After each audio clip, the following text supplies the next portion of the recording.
Hey there, Shadows of Jinwoo. Welcome back to our solo ride. I'm your host, Anshu Him. Alright, let's dive into Solo Leveling Season 2, Episode 3, an action-packed, lore-heavy episode that threw a lot at us. From Jinwoo's dungeon conquest to Sung Il-hwan's mysterious return and a major boss fight in the demon castle, this episode was dense with plot. If you blinked, you probably missed something. So, let's break it all down. Jinwoo and Jinho, dungeon clearing, and brotherhood. We kick things off with Jinwoo and Jinho clearing a dungeon. Nothing too flashy here. It's a quick setup to show how much stronger Jinwoo's become and how well the duo is working together. They're collecting magic stones, and Jinho seems more confident than ever, even talking about getting his guildmaster's license. The plan is to use that license to strike a deal with his father, Myung-han, who controls the Yujin Guild. So, yeah, Jinho's not just tagging along anymore, he's making moves of his own. Then, things get mysterious. We cut to a ruined boat scene, and here's where we meet a man who seems completely out of place. Calm, collected, surrounded by what looks like a disaster zone. That man? Sung Il-hwan, Jinwoo's father. Yes, that guy we all thought was gone for good. He tells another survivor that he wants to return home, and we can immediately tell there's something off. He seems powerful, in control, but also shrouded in mystery. Meanwhile, back in civilization, Jinwoo and Jinho hit up a restaurant. Jinwoo's in a good mood after knocking out 19 quests. Jinho opens up a little more, telling Jinwoo he wishes they were brothers. Jinwoo, in his own awkward but heartfelt way, says they can be. That moment of warmth doesn't last long, though, because Jinwoo's got work to do, and he's heading somewhere private.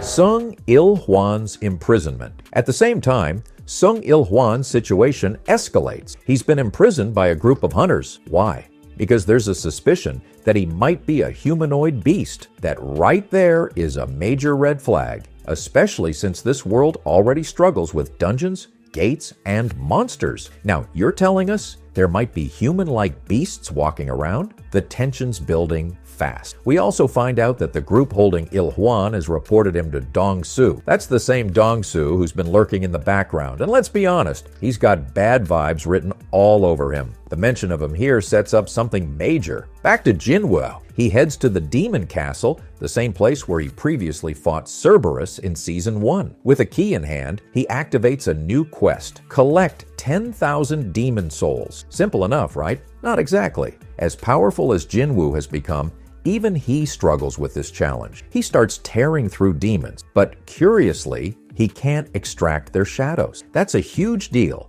since Jinwoo's entire strength comes from his shadow army. Still, the grind continues. Eventually, he receives an entry permit that allows him to access the second floor. And here, we meet a new companion, Tank, the Ice Bear boss. Jinwoo not only defeats him, he tames him and rides him into battle against a wave of demons. It's a fun, over-the-top moment that really highlights Jinwoo's growth as both a hunter and a commander. While Jinwoo's dungeon diving, Jinho makes a bold move. He goes to his father, Myung-han, and straight up asks for control of the Yujin Guild. And surprisingly, Myung-han agrees, but with a catch. He wants Jinho to bring Jinwoo into the guild. No Jinwoo, no deal. Jinho's left with a serious challenge on his hands. Meanwhile, Hai-in gets her a moment in the spotlight. She's swimming laps at a public pool, thinking about her conversation with Choi Jong-in. Turns out, Choi told her about the flying ants on Jeju Island, a threat so severe that it's being kept under wraps. Hai-in's not happy. She believes the public should be informed, but Choi insists that the Guild Association wants it kept quiet. His focus is clear: make the biggest guild in Korea. But Hai-in's clearly more concerned with the ethics of it all. Boss fight: Jinwoo versus Vulcan. As Jinwoo finally hits his goal, 10,000 demon souls, he's faced with the floor's boss, avaricious Vulcan. Vulcan and his army are no joke, but Jinwoo's got shadow soldiers, strategy, and raw strength on his side. The fight's intense, but Jinwoo pulls off the win, taking another step toward crafting the elixir of life. Now, here's where things hit a peak. Dong-soo finally confronts Sung Il-hwan. The tension is sky high. Il-hwan drops a bombshell. He says there's a force out there more terrifying than anything they've faced, worse than dungeons, worse than gates, worse than beasts. And that force? It's already in motion. According to Il-hwan, humanity is powerless against it. Then, he says a name, his son's. That's right. He tells Dong-soo that he's Jinwoo's father. It's a huge moment because it finally connects the dots for viewers and reveals that Il-hwan isn't just some random guy. He's the missing piece in Jinwoo's story. Dong-soo, sensing a threat, attacks. What follows is an off-screen battle that leaves massive destruction in its wake. We don't get to see much of the fight, but we do see the aftermath. Scorched streets, debris everywhere, and firefighters cleaning up. The clear implication: Il-hwan won, and convincingly. That man is not to be underestimated.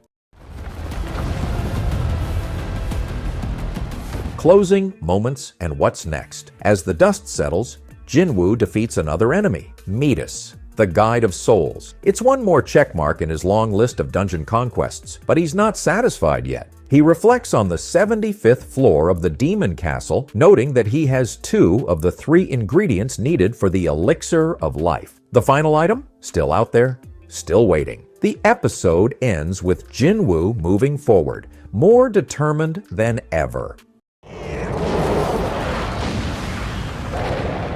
Our nerdy thoughts. So, what did this episode give us? A lot. Maybe too much for one sitting. But despite the pacing issues, we got real progress. Jinwoo's evolving, Jinho's stepping into his own, Hae-in's questioning the system, and Il-hwan just reminded everyone that he's a major player. With the stage set and so many threads in motion, the next few episodes are looking promising. The only question now is, when will Jinwoo and his father finally come face to face? Let me know what you thought about the episode.